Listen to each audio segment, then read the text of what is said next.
연휴 내내 비가 온다.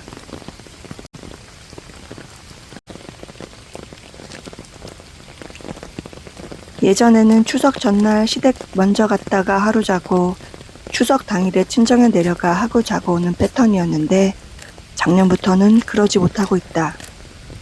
아니, 안 하고 있다고 하는 게 맞겠지? 그냥 다 하기 싫다. 시댁은 내가 이렇게 살게 된 원인 제공지 같은 곳이라서 가기 싫고 친정은 이렇게 사는 모습 보여주기 싫어서 가기 싫다. 이쯤에서 내가 살아온 얘기를 좀 해봐야 할까? 지금으로부터 딱 10여 년 전이다. 남편은 대기업에 다니고 있었고 나는 집에서 작은 영어 공부방을 운영하고 있었다. 남이 부러워할 정도는 아니었지만 어디 가서 꿀리지는 않을 정도로는 살고 있었다. 문제는 어느 순간 남편이 사업 이야기를 꺼내면서부터였다. 당시 남편의 큰형님은 중소규모의 식품 공장을 운영하고 계셨다. 둘째 형님은 그곳에서 직원으로 일하고 계셨고, 그런데 두 분의 사이가 틀어지고 급기야 둘째 형님이 독립을 원하시면서 자신의 영업망을 미끼로 남편에게 같이 사업을 하자고 부추긴 게 발단이 되었다. 엄밀히 말하면 당신께서는 자본금 한 푼 없으셨는데 동생이 사업 비용을 다 내서 회사를 차리면 자신이 최선을 다해서 운영해 보겠다는 뜻이었다. 남편은 그 사업이 우리 가족은 물론 형님과 어머니의 노후까지 책임져줄 좋은 구상이라고 생각했던 것 같다. 그리고 나에게 허락을 구해왔다. 지금 생각해보니 허락이 아니라 통보였지만 처음 그 이야기를 들었을 때 나는 정말 하늘이 노래지는 것 같았다. 사업이 아무나 하는 것도 아니고 더군다나 회사를 직접 경영하는 것도 아니고 둘째 형님에게 다 맡기겠다는 걸 더욱 이해할 수 없었다. 수차례 울며불며 남편을 말렸지만 남편의 뜻을 꺾지는 못했다. 결국 남편의 집요한 설득 끝에 수락을 할 수밖에 없었다. 단 남편이 다니던 기존 회사는 계속 다니는 조건이었다. 남편이 직장에 매이게 되어 법인 대표는 졸지에 내가 맡게 되었다. 아마 사업의 첫 단추는 거기에서부터 잘못되었지 않았나 싶다.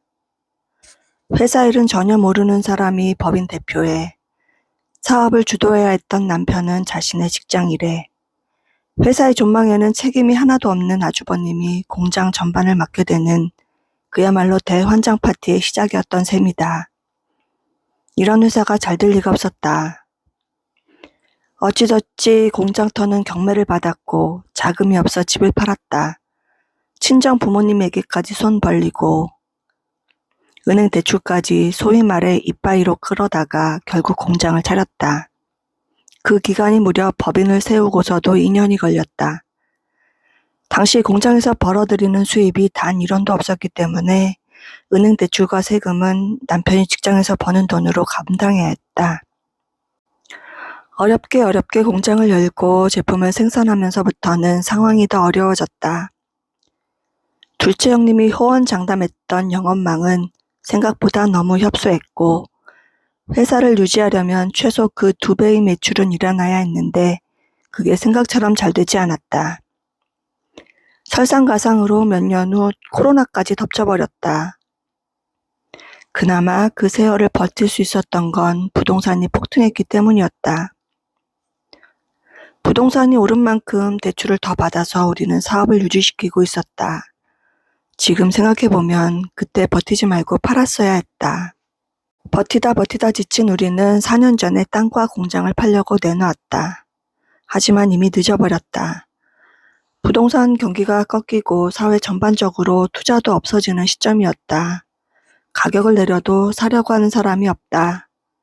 죽어가는 회사 살려보겠다고 남편은 이미 그 전에 다니던 회사를 그만두고 사업에 올인해 오고 있던 상태였지만 회사를 다시 일으켜 세우기에는 역부족이었다.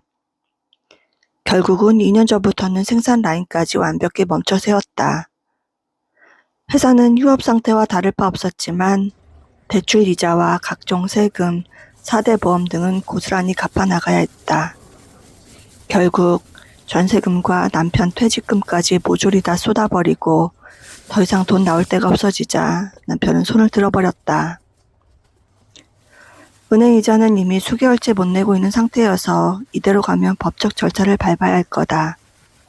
대표인 내가 연대보증까지 드러나 있는 상태라 나의 개인 파산 역시 피할 수 없을 것이다. 이렇게 내 지난 10년을 정리하고 보니 참 안타깝기도 하고 가슴이 아프고 여전히 답답하다. 누구는 왜 이 지경이 될 때까지 가만히 있었냐고 반문할 듯하다. 사실 가만히 있지 않았었다. 나는 늘 사업을 접자는 쪽이었고 남편은 그런데 요구를 언제나 묵살했다. 그로 인해 남편과 숱한 갈등과 반목이 있었고 지금도 사실은 사이가 그다지 좋지 않다. 이혼을 생각하기도 했고 죽음을 생각하기도 했다. 할 수만 있다면 했을 건데 현실이 그리 간단하지만은 않으니까. 변명을 해보자면 결과적으로 우리의 사업이 실패를 해서 지난 세월이 바보 같아 보이지만 당시를 돌이켜보면 버텨야 할 이유도 있었고 나름 희망의 시기도 있었다. 하지만 우리는 늘 시기를 잘 맞추지 못했다. 눈 딱 감고 폐업을 결정해야 할 시기에도 여기에는 다 말하지 못할 이러저러한 이유들이 우리의 발목을 잡곤 했다. 그리고 이제 와서 후회한들 변하는 것은 단 하나도 없다. 그저 이야기하고 싶을 뿐이었다. 나의 실패를 인정하고 나의 상황을 먼저 독자분들께 말씀드리고 싶었다. 그래야 나의 앞으로의 행동들, 상황들, 펼쳐질 이야기들을 이해하실 수 있을 테니까. 과거 이야기들은 이랬지만 앞으로의 이야기들은 내 스스로 만들어가는 나의 이야기가 될 것이다. 물론 좋은 일은 그리 많지 않을 수도 있고 사업의 여파로 인해 아마 더 큰 고난이 몰려올지도 모른다. 그 무엇이 됐든 이 유튜브 공간에서 담담하게 풀어내고자 한다. 아무쪼록 즐겁고 희망찬 이야기들로만 채워지길 바란다.